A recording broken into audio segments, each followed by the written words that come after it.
प्रतिसाद तर एकदम चांगला आहे आणि हा चांगला प्रतिसाद काही एकदम मिळत नसतो।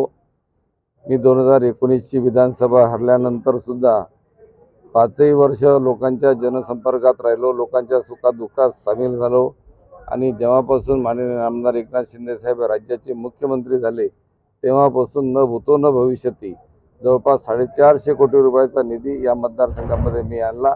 देऊळगावच्या शहर 180 कोटी असेल, सिंदखेडा 100 कोटी असेल, बाकीचा इतर ग्रामीण भागामध्ये जो निधी आणला त्यामुळे लोकांमध्ये हे पूर्ण ठासून भरलं की सिंदखेडा मतदारसंघाचा विकास हा डॉक्टर शशिकांतच खेडेकर करू शकतात आणि त्या विकास कामाच्या भरोश्यावरती मला पूर्ण विश्वास आहे की पुनश्च विजय मला या मतदारसंघामध्ये मिळाल्याशिवाय राहणार नाही।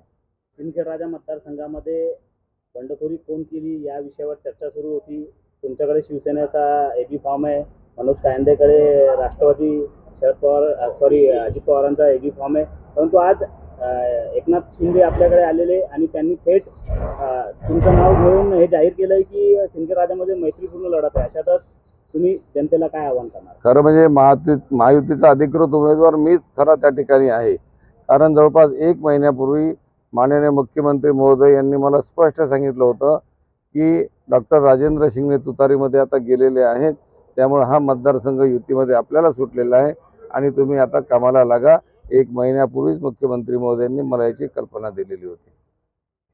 राजेंद्र शिंगणेंनी तुतारी हातात घेतल्यानंतर या मतदारसंघाचा जो मतदार आहे तो संभ्रमात आहे, त्यांना काय सांगणार?